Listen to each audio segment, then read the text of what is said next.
You know what? Let me bring in Ben Pickman. He is covering the situation, WNBA reporter for The Athletic. Before I get to you, Ben, I want to play Napheesa Collier now this is just a portion of what she had to say about the WNBA commissioner, Kathy Engelbert. At Unrivaled this past February, I sat across from Kathy and asked how she planned to address the officiating issues in our league. Her response was, well, only the losers complain about the refs. I also asked how she planned to fix the fact that players like Caitlyn, Angel, and Paige, who are clearly driving massive revenue for the league, are making so little for their first 4 years. Her response was, Caitlyn should be grateful she makes $16 million off the court, because without the platform that the WNBA gives her, she wouldn't make anything. And in that same conversation, she told me players should be on their knees thanking their lucky stars for the media rights deal that I got them. Well, Ben, pick it up from there. Yeah, you could have picked any number of sound bites. I mean, think about any other player in any other sport doing what Napheesa Collier did. I mean, this is a potentially seminal moment in WNBA history. I just want to know how your production crew, Dan, decided on those clips and not the clip of, Napheesa Collier saying that right now the WNBA has the worst leadership in the world. I mean, this was 4 minutes of just going scorched earth and frankly telling a lot of things that seemingly a lot of players, a lot of executives, a lot of people around the league, team-wise, tend to agree with. Do you agree with her? I mean, I think there's certainly a lot of valid criticism in what she said. I'm not going to go so far to say that Kathy Engelbert is part of the worst leadership in the world, but I think a lot of what she said is a lot of what, someone like me hears in private. I mean, my phone was blowing up Tuesday from, the moment that Napheesa Collier's comments finished, with a lot of people really commending her for saying the quiet part out loud. And Napheesa Collier did say this in her own comments that, I'm not going to keep things private anymore. She's calling for accountability, transparency, not just on officiating, but on broader league-wide matters too. But they have added 5 teams. I mean, let's look at both sides here, because the commissioner has done some good things, but this is negotiations, and that's where it's a war. And this is this might be the most important moment in WNBA history as we move forward. Yeah, it's important to call that out, because since Kathy Engelbert has been the commissioner, it's around 6 years now at this point, a lot has changed in the WNBA. I mean, Kathy Engelbert used to say that the WNBA was in an existential moment. That was the word that she used in 2020. There was a potential that if they didn't play a bubble season, would the league even exist? And so a lot has changed since then. Just look at recent years. A $50 million expansion fee for the Golden State Valkyries in September 2023. That was $250 million this summer. I mean, that is crazy growth. The New York Liberty, a $450 million valuation this summer. That is all under Kathy Engelbert's watch. But what Napheesa Collier is also saying is the players are really driving that. I mean, that is what we heard, or what you can hear when she retells that story involving Caitlyn Clark. Like, that is a clear story of pitting the players against management. And yes, this is a really intense negotiation. And, these comments are not going to do anything to put less fuel on the fire. If anything, it's going to explode from here on out. Caitlyn Clark's WNBA salary was $78,000. Yeah. So it's slotted that she's going to make $78,000. Yes, she makes all that money off the court, but should Caitlyn Clark be grateful that she makes $16 million off the court, according to the commissioner, through Napheesa Collier? Yeah, I mean, we should say the commissioner said she was disheartened by the characterization of those comments, and this was Napheesa Collier relaying them. But, I mean, think about that kind of tactical move, or that decision to include Caitlyn Clark in this conversation. And we should say Napheesa Collier and Caitlyn Clark, they shared the same agent, right? So I don't think it's a coincidence that both of those players, or that Caitlyn Clark's name, rather, was mentioned in this 4.5-minute statement by Napheesa Collier. Like, there is knowledge, know-how going on there. Caitlyn Clark, obviously super, super important to the league. And one of the questions that, I was fielding yesterday was, yes, Kathy Engelbert is, has been the commissioner over this period of growth. But if you look at the next 15 years of the league, Dan, who is more important to the health, the growth of the league? Kathy Engelbert, if she's around that long, or Caitlyn Clark? I think the answer there is pretty clear. Well, does Caitlyn Clark need the WNBA more than the WNBA needs Caitlyn Clark? I mean, that is another big question. I feel like you could write books and articles and upon articles.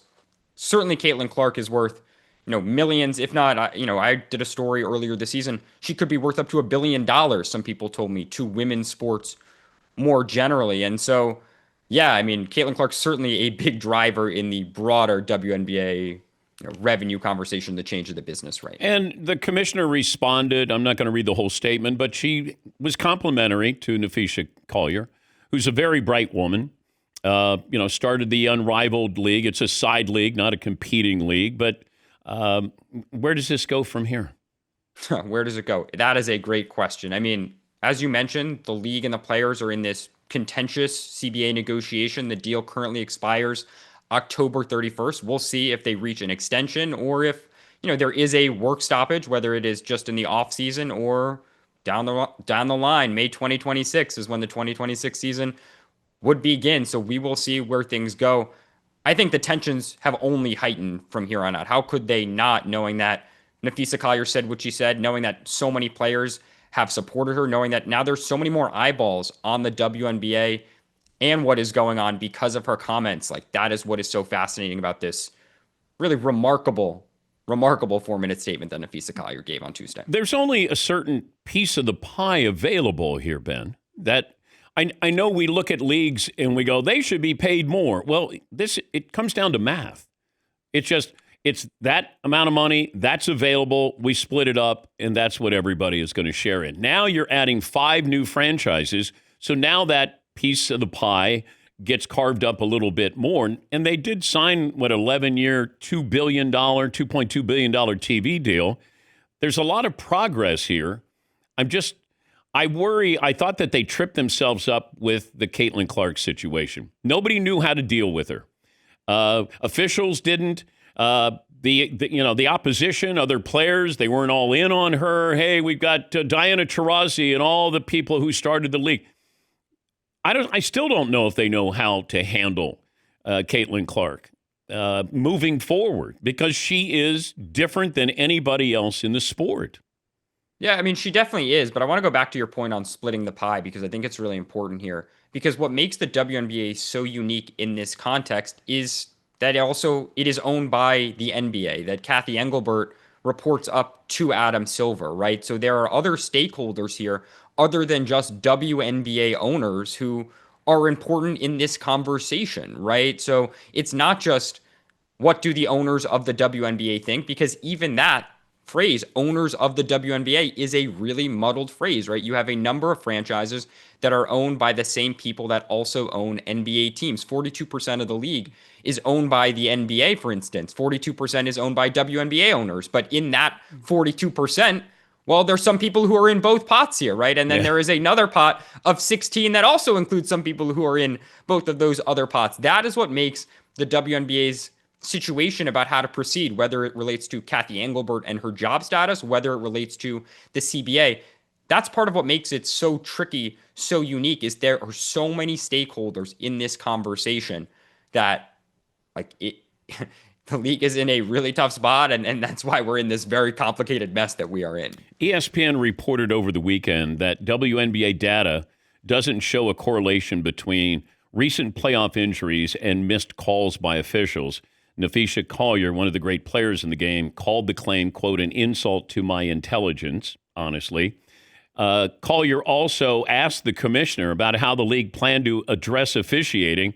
And according to Collier, the commissioner said only the losers complain about the refs. Also strong. Yeah. Also strong. Yes, but not correct, because some of the biggest complainers in the history of the NBA are Michael Jordan and Larry Bird, and great players complain about officiating as well, not losers.